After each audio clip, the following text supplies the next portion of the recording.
अस्सलाम वालेकुम जी। आज के बाद चिकन सीख कबाब बाज़ार से आना तो बंद हो जाएंगे मेरी रेसिपी देखने के बाद। आज मैं बनाने लगी हूँ चिकन सीख कबाब, तो चलिए इसे बनाना स्टार्ट करते हैं। ये मज़ेदार से सीख कबाब बनाने के लिए सबसे पहले मैं 4 से 5 ये सब्ज़ मिर्चें मैंने बिल्कुल बारीक काट ली थी, ये इसमें चली जाएंगी चॉपर में। और एक बड़े साइज़ का प्याज था, ये मैंने बारीक काट लिया था, ये चला जाएगा इसमें। इसके साथ ही 2 टेबलस्पून के करीब मैं सब्ज़ धनिया डाल दूंगी। इसके साथ ही 1 टीस्पून भर के मैं लहसुन का डाल दूंगी और 1 टेबलस्पून इसमें मैं अदरक का डाल दूंगी। अदरक का पेस्ट डाल दूंगी, अदरक ज़्यादा इसमें जाएगा। सीख कबाब के अंदर सूखा धनिया भी ज़्यादा जाता है। यहाँ पे 2 टीस्पून भर के मैं सूखे धनिए के, ये कूटा हुआ सूखा धनिया ये इसमें चला जाएगा। बिल्कुल पाउडर नहीं बनाना, ऐसे दरदरा सा कूटा हुआ ये।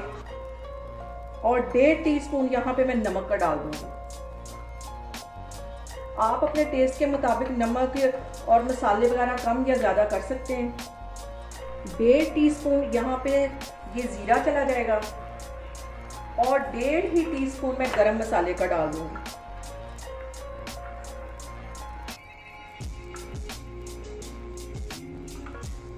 एक टेबलस्पून इसमें मैं भर के ये कुटी हुई रेड वाली मिर्च डाल दूंगी और 1 टीस्पून इसमें मैं हल्दी का डाल दूंगी। हल्दी इसमें ज़्यादा जाती है। 1 टीस्पून इसमें मैं कुटी हुई रेड वाली मिर्च डाल दूंगी। इसके साथ ही 3 पाव के जितना ये बोनलेस चिकन है ये इसमें चला जाएगा।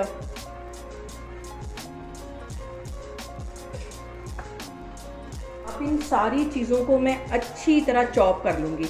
आपके पास अगर इस तरह का चॉपर नहीं है तो आप जिसमें हम मसाला पीसते हैं उस डब्बी में भी थोड़ी थोड़ी ये सारी चीज़ें डाल के इसको इजीली पीस सकते हैं, या आप बाज़ार से जहाँ से हम कीमा करवाते हैं ये सारे मसाले डाल के दे दें और साथ चिकन दे दें तो ये वो भी आपको पीस के दे देंगे। तो अभी इसको मैं पीसने लगी हूँ। इतनी देर पीसूँगी जितनी देर इसके अंदर एक गोला सा इकट्ठा नहीं हो जाता।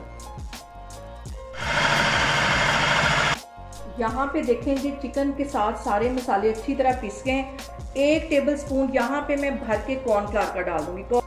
कॉर्नफ्लावर डालने से जो सीख कबाब हैं वो अच्छी तरह अंदर से भी सॉफ्ट हो जाएंगे।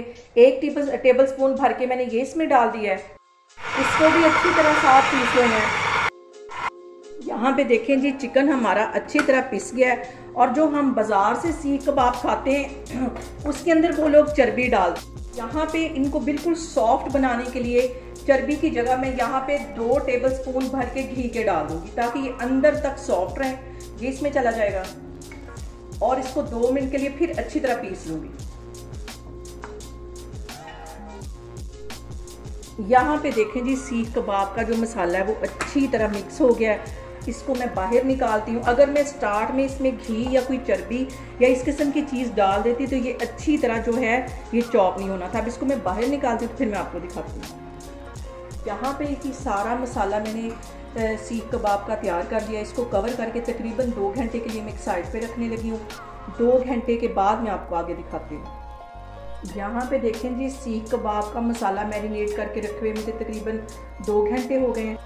मैं ये कबाब मेरे पास ये सलाख पड़ी हुई थी इसके ऊपर बनाने लगी हूँ।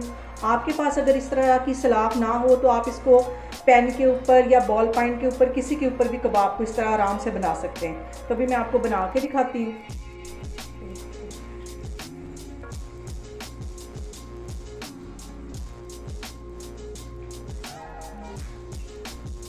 यहाँ पे देखें जी कबाब को मैंने सलाख के ऊपर से उतार लिया। बिल्कुल हल्की आग पे इसको फ्राई करूँगी। आग यहाँ पे तेज़ नहीं करनी क्योंकि ये कीमा जो है हमारा कच्चा है। हल्की आग पे इसको मैं फ्राई करूँगी। सारे मैं इस तरह बना के रखती जा रही हूँ तो फिर मैं आगे आपको दिखाती हूँ।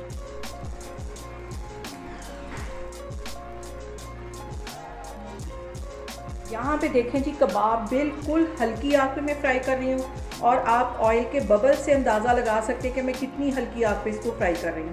अभी इसको मैं बिल्कुल हल्की आग पे फ्राई करती जाऊँगी। सारे कबाब इसी तरह बना लूँगी तो फिर मैं आपको डिश आउट करके दिखाती हूँ। यहाँ पे देखें चिकन के सीख कबाब हमारे बनके तैयार हो गए हैं। बहुत इजी है ये बनाना। और सबसे अहम बात कि आपने मेरी रेसिपीज़ बनाते हुए घबराना नहीं है। बिना स्किप किए हुए आपने मेरी वीडियोस देखनी है और मुझे कमेंट्स में बताना है कि मेरी रेसिपीज़ आपको कैसी लग रही। और मेरी वीडियोस को ज़्यादा से ज़्यादा शेयर करें और मुझे सब्सक्राइब करें। इंशाल्लाह ताला मैं एक और वीडियो के साथ आपके सामने आऊँगी। अल्लाह हाफिज़।